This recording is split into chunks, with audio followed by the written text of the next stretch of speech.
friends, how you doing? Eric Ulis here. Today, let's look at one of only a couple of pieces of actual real-life physical evidence from the D.B. Cooper case. And let's see if perhaps it can tell us something about D.B. Cooper and where this guy rolled from. And of course, what I'm talking about is the clip-on tie. That's right, D.B. Cooper's skinny black clip-on tie with the mother-of-pearl tie clip that he left on board the jet that law enforcement picked up from him, or picked up from the jet rather. I know they would have rather him wearing it at the time that they picked the thing up, but they didn't. They picked it up off his seat in Reno back in 1971. Now, law enforcement, of course, did send that tie back to Quantico, see if there's anything they could learn about D.B. Cooper based upon the tie, and frankly, there wasn't a hell of a lot. What they did learn is that the tie came from J.C. Penney and was about $1.50, and it was new. So in other words, not a very expensive item.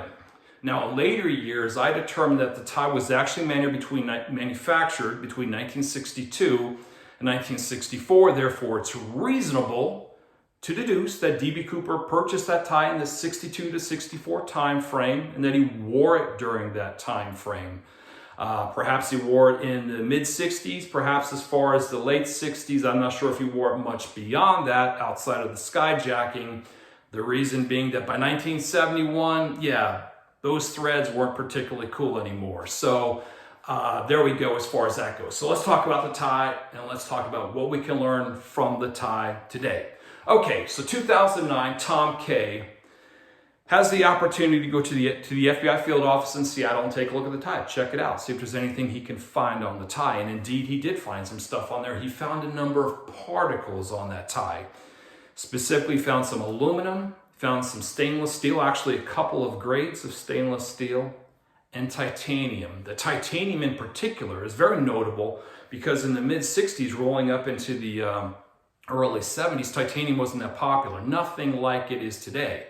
It's also notable that the majority of titanium was actually used in the aerospace sector back then.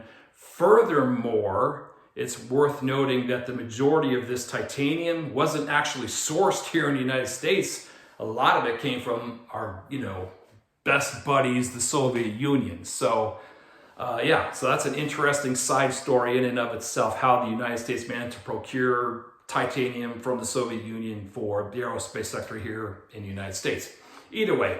All right, so let's talk a little bit about some of these particles. So I'm going to throw up some pictures here. First picture you'll see is a spiral. This is a spiral chip of aluminum. Very, very small. It's hard to tell, but it's like, like the width of a hair follicle type of thing, perhaps even a little bit smaller. There were a couple of pieces like this found. Of note, it's Series 5000 aluminum. Unfortunately, doesn't do us much good because it's pretty common, used in all kinds of things, making railings, making, tanks to hold stuff. Vessels that are used offshore, things of that nature. So it's just kind of all over the place. I'm just not so sure there's a lot that we're going to be able to learn about D.B. Cooper based upon this, little piece of aluminum, except to say that it does appear that he was in some sort of manufacturing facility. So let's talk about a couple of the other pieces here that I think are more interesting, a couple of the other particles, specifically the titanium and the stainless steel. All right, so this picture here is a very, very small piece of titanium, about 50 microns, so it's, like really tiny. But it's important for a couple of reasons. First of all, the piece does appear to be a byproduct of a mechanical process and not a thermal process. So again, this seems to lend credence to some sort of machining facility. The other thing is that it's commercially pure titanium, and this is like really, really important. Why is the fact that this is commercially pure titanium important? Well, again, as noted earlier, back in the 60s, titanium wasn't popular as it was, but commercially pure titanium was even a smaller percentage of the amount of titanium product out there. The reason why, again, of course, is that the majority of this titanium was used in the aerospace sector, and the overwhelming majority of titanium was alloyed. There was something added to it to increase its strength and things of that nature, its rigidity and so forth, using it in an aerospace setting. So only a very small percentage of the titanium was actually commercially pure, but that's what we're rolling with here. Commercially pure titanium. So let me show you another picture, and this is really very, very fascinating. This is a picture, if you look at the green is actually, again, another piece of commercially pure titanium, and that little red blotch at the top, that's stainless steel. It's actually stainless steel literally smeared into the titanium piece. Now, why this is notable is because that also appears to be the byproduct of some sort of mechanical process. In other words, that there was some sort of pressure, there's some sort of torque or tension that was applied to the stainless steel to smear into the commercially pure titanium piece that we're looking at. The other thing that's really important to note is that this is 400 series stainless steel. Now, unfortunately, we don't know exactly what, brand of the 400 series it is. What I'm getting at is, for example, 431 stainless steel was used in aerospace. Was used in aerospace. And it was used basically for like nuts and, bolts, that kind of stuff. Not bolts, but nuts, basically, and other kind of fasteners and things of that nature in aerospace, which is consistent when you consider what we're looking at here. It does appear that perhaps this piece was part of a nut, and it was just part of a mechanical process of tightening or something, and it just smeared into the titanium here. Now, again, I want to be very clear. I don't know if this is actual 431 stainless steel. Nobody does, because we don't have that kind of data, but I highly suspect that if we looked at it closer, that we'd find out that indeed this is actually 431 stainless steel. But we do know it is a 400 series stainless steel. All right, I did mention that there was another series of stainless steel that was found as well, and that's the series 300 stainless steel. Now, for a little bit of reference here, there were about 150 pieces of the 400 stainless steel found. There were about 500 pieces of the 300 series stainless steel found. Now, why the 300 series stainless steel is actually even more notable in my mind is that 321 stainless steel, and again, to be clear, I'm not absolutely certain whether it's 321. We just know it's a 300 series, but 321 stainless steel, which I suspect this is used almost exclusively for the manufacture of jet engines. Jet engines, that's a very important thing to keep in mind.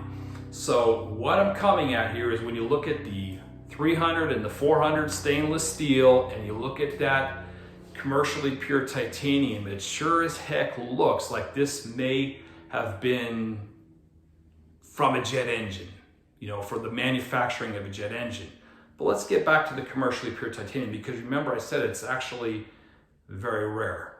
Now let's talk about the type of engine that is used on the Boeing 727, which is the type of jet that D.B. Cooper jumped from. It's called the JT8D engine, manufactured by a company called Pratt Whitney, based in Hartford, Connecticut, or East Hartford, Connecticut, if you want to get technical here. Now, what's interesting about the JT8D is that indeed it actually did use quite a bit of titanium, about 351 pounds of titanium per engine, 351 pounds. Notably, about 18% of that 351 pounds, in other words, 64 pounds, was commercially pure titanium. So you've got 64 pounds of commercially pure titanium in each one of these JT8D engines. So, why am I picking on the JT8D engine? What is the significance of that? Why do I think that this somehow ties into D.B. Cooper? Well, first of all, it's worth noting that this particular engine that went with the Boeing 727 was developed in conjunction with the Boeing 727. In other words, they were designed at the same time, the jet and the engine, because they knew that there was going to be a pairing that's going to be taking place. So it stands to reason that there were probably engineers from Pratt Whitney in Hartford, Connecticut that were traveling probably pretty regularly to Boeing as the 727 was being developed, and vice versa. You probably had Boeing engineers going back to Pratt Whitney in Connecticut while the JT8D engine was being developed. So this would help explain why D.B. Cooper, for example, if he came from Pratt Whitney, could have been pretty familiar with the Seattle region, because that's where Boeing is headquartered, but also been very familiar with the Boeing 720 itself. And here's part of the reason why. Let me throw up some more pictures here for you. So what we're looking at here is Pratt & Whitney's production floor. That's a JT8D there being built. One thing I want to point out real quick, look at the very top of the picture. You see a couple of guys wearing ties. Yeah, a couple of managers or supervisors or engineers or something like that wearing ties right there on the production floor, while you've got the other guys that are actually working on the engine itself. Why this is important, I believe, is because it's not enough to point to a location, to point to a facility that has, the titanium and the stainless steel and all that stuff. We also got to remember that apparently people with ties walk around the area as well, and that's kind of not your typical thing in a machining environment. But you can see from this picture here from Pratt & Whitney that indeed there were engineers or whomever walking around with ties as these engines were being built. And you can envision a situation as they're looking at the engines or whatever the case may happen to be during this manufacturing process, that somebody's tie could have easily rubbed up against a portion of that engine and perhaps picked up a couple of those particles here. All right, so let's go to yet another picture here. Now, what you're going to see here is you see a big JT8D engine being hoisted on a crane for the purposes of attaching it to the back of a Boeing 727. The more important thing to do is to look down to the right and a little bit lower. You'll notice that there's another engine that's the center engine of the Boeing 727 that appears to already be in place there. It's uncovered, you can kind of see it. It's worth noting that engine there, that number 2 engine right in the middle there, is actually right on top of the area where the air stairs are located, the actual air stairs that D.B. Cooper used to jump from the Boeing 727 on the night of November 24, 1971. So it is clear to me that Pratt & Whitney, as they were working on this engine, and Boeing, as they were developing this jet, that they were focused on that back kind of cone area, that air stair area and everything, because it's a unique piece of engineering as far as that goes right back there. So let me show you one more picture here real quick. This picture shows some passengers actually departing a United Airlines Boeing 727, and you can clearly see you've got the air stairs down and you've got that number 2 engine there right up on top of the air stairs there. So that's what I'm talking about. So again, that's kind of what my thoughts are as far as that goes. So I think it's entirely possible that D.B. Cooper came from Pratt & Whitney based upon what I'm looking at there so far. But that's not all. The tie actually showed us something more and tells us something more, I think, if we're willing to look. One other thing that Tom Kay actually learned from the tie, or one other thing that he picked up from the tie, is there's actually a fair amount of salt and sand on the tie. And that's actually really, really important, because what Tom actually determined is that the salt that was discovered on the tie was kind of an industrial grade salt. It's not like your typical table salt. It's a type of salt that you would find in an industrial setting. And it's worth noting that the overwhelming majority, the majority of salt in the United States that's of that variety, is used in one place and one place only. And guess what? It's used for applying to roads to prevent icing and that kind of thing in the wintertime. And of course, Connecticut is one of those places that has a problem with ice on the roads and that kind of thing. So is it possible that D.B. Cooper happened to pick up some of that salt residue as he's driving around, in the wintertime there, filling up his car with gas, and some of this stuff got transferred to his tie? For those of us who have lived in cold weather areas, like me, I remember that stuff just kind of being all over the place. It was kind of a mess, that little powdery residue. And that stuff got transferred all over the place. So it's very easy to envision that. One thing that's worth noting is that nowadays, In Connecticut specifically, what they actually use is basically a salt brine mixture for the roads, but before 2007, they actually used a different mixture, and it was salt and sand. And of course, I mentioned that the fact there's a fair amount of sand on the tie as well. All right, folks, there you have it. That's my ploy, that's my story, that's where I'm coming from here. I'm saying that it looks to me an awful lot like D.B. Cooper actually came from Pratt Whitney, and for the reasons that I've spelled out there. So again, any comments or questions, shoot me an email, eric@ericulis.com. And until next time, cheers.